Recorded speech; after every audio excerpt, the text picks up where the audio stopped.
ஆராதனை வேளை.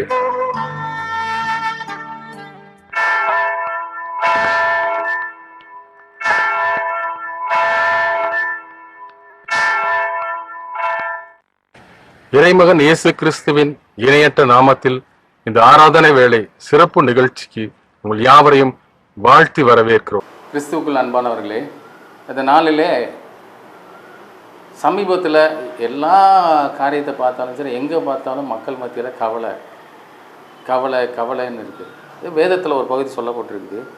லூக்கா எழுதின சுவிசேஷம் 10வது அதிகாரம் 41வது வசனம். நீ அநேக காரியங்களை குறித்து கவலைப்படுகிறாய், அநேக காரியங்களை குறித்து கவலைப்படுகிறாய் அப்படின்னு. என்ன அப்படின்னு சொன்னால், கவலை அப்படின்னு சொன்னால் இனி எதிர்காலத்தை குறித்த கவலை, பிள்ளைகளை குறித்த கவலை, கணவன் மனைவியை குறித்த கவலை, மனைவி கணவனை குறித்த கவலை, எதிர்காலம் எப்படி இருக்குமோ, நம்ம தேவைகள் எப்படி சந்திக்கப்படுமோ என்று வாழ்க்கையில் கவலை கவலை என்று நம்மளை கடந்து வந்த பாதைகளை, நம்ம கடந்து வந்த நன்மைகளெல்லாம் மறந்துட்டு காரியங்களை குறித்து, நமக்கு மிஞ்சின காரியங்களை குறித்து நம்ம என்ன செய்கிறோம், கவலைப்பட்டுக்கிட்டே இருக்கிறோம்.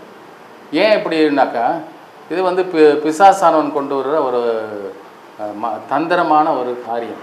ஏன் அப்படின்னு சொன்னால், நீங்களும் நானும் நல்லா வரணும், நீங்களும் நானும் எல்லாத்துலேயும் நம்ம சந்தோஷமாக இருக்கணும், இருக்கிறதுல கொண்டு சிறப்பாக வாழணும்னு சொல்லி நம்ம அதிகம் நினைக்கிறது உண்டு.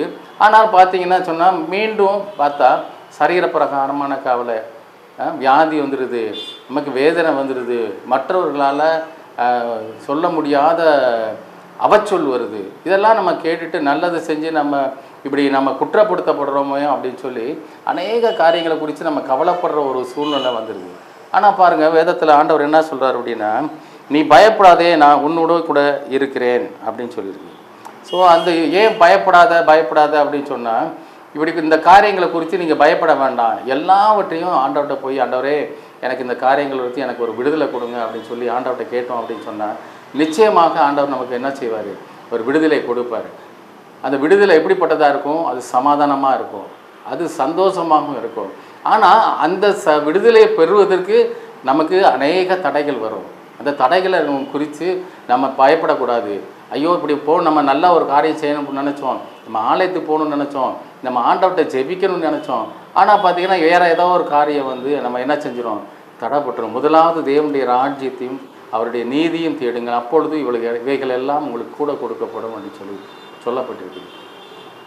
குடும்பத்தில் பார்த்திங்கன்னா பசங்க இன்றைக்கு இருக்க சூழ்நிலையில் பார்த்திங்கன்னா, பசங்களை அவங்களுக்கு எல்லாமே தெரியும், எங்களுக்கு எல்லாமே தெரியும். பெற்றோர் என்ன சொல்கிறாங்க, நீங்கள் எங்களுக்கு எந்த விதத்திலும் அட்வைஸ் பண்ண வேண்டாம், ஆலோசனை சொல்ல வேண்டாம் அப்படின்னு சொல்லும்போது பெற்றோருக்கு அது வேதனையாக இருக்குது.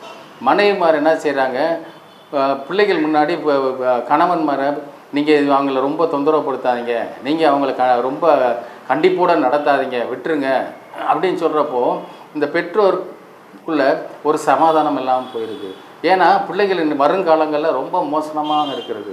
இந்த காலங்களை குறித்து நம்ம பார்த்தோன்னு சொன்னால், ஒரு ஆரோக்கியமான ஒரு வாழ்க்கையே இல்லை. எங்கேயும் பார்த்தா சமுதாயத்தில் எல்லா பக்கம் பிரச்சனை ஓடிட்டு. ஆகையினால் வேதத்தில் இது சொல்லப்பட்ட காரியம்னா, அநேக காரியங்களை குறித்து கவலைப்பட்டுட்டு தான் இருக்க.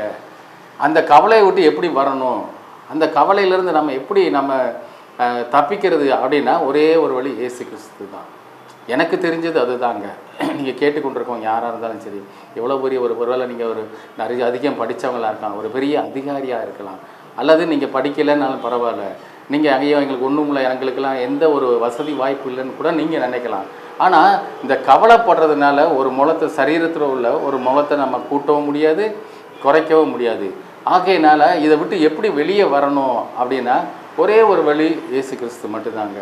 இந்த இயேசு கிறிஸ்துவை பிடிச்சிக்கிட்டிங்கன்னா அவர் போதுங்க. உங்கள் எல்லா வாழ்க்கையிலும் எல்லா காலத்திலும் உங்களுக்கு போதுமானவராக இருப்பார். அவரை பிடிச்சிட்டிங்க போங்க, கவலை இல்லாமல் வாழலாம். உங்கள் கரத்தில் ஒவ்வொரு கரத்துலையும் பார்த்தீங்கன்னா ஒவ்வொரு பிரச்சனை இருக்கும். அந்த பிரச்சனைகள்லாம் நீங்கள் யோசித்து பார்க்கும்போது இந்த பிரச்சனைகளாக தான் உங்களுக்கு முன்னாடி நிற்கும். ஆகையினால் உங்களை எதிர்காலத்தை குறித்து நீங்கள் என்ன திட்டம் பண்ணியிருக்கீங்க, உங்களோட வாழ்க்கையோட கனவு என்ன, அந்த கனவை நினைவாக்கணும் அப்படின்னு சொன்னால் நீங்கள் உங்களை தாழ்த்தி ஆண்டவர்கிட்ட ஒப்பு கொடுங்க. ஆண்டவரே எனக்கு ஒரு நல்ல வாழ்க்கையை கொடுங்க, ஒரு எதிர்காலத்தில் எந்த ஒரு பிரச்சனை இல்லாதபடி நான் போகணும், நான் என் காரியத்தில் வெற்றி பெறணும்னு சொல்லி கேளுங்க. நிச்சயமாக அவர் உங்களுக்கு ஒரு ஜெயத்தை கொடுப்பார். நிச்சயமாக அவர் ஜெயத்தை கொடுப்பார். கண்டிப்பான முறையில் இதற்கு நீங்கள் ஒப்பு கொடுத்தீங்கன்னு சொன்னால் இருக்கிற இடத்துல ஒப்பு கொடுங்க. நீங்கள் ஜெபிங்க, ஆண்டவரே எனக்கு இதுலேருந்து விடுதலை கொடுங்க சொல்லுங்கள். ஜெபிப்போம். நீங்களே என்னோட கூட ஜெபிப்பீங்கன்னு சொன்னால் நிச்சயம் அந்த விடுதலை நீங்கள் பெற முடியும். ஜெபிப்போம்மா. கிருபையின் தேவனே நன்றியோடு துதிக்கிறோம். ஸ்தோத்திரப்பா. இந்த அருமையான வேலைக்கு நன்றி சேர்த்துறோம். இந்த நாளின் ஆசீர்வாதத்துக்கு நன்றி சேர்த்துறோம் சுவாமி.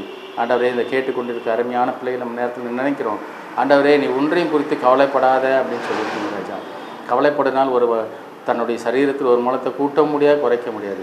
எல்லாவற்றிலும் மன ரம்பியமாக இருக்க பிள்ளைகள் கற்றுக்கொடுங்க. எல்லாவற்றிலிருந்து எல்லா விதமான பாவத்திலிருந்து, சாபத்திலிருந்தும், கவலையிலிருந்தும், வியாதியிலிருந்து பிள்ளைகளுக்கு ஒரு விடுதலை கொடுங்க ராஜா.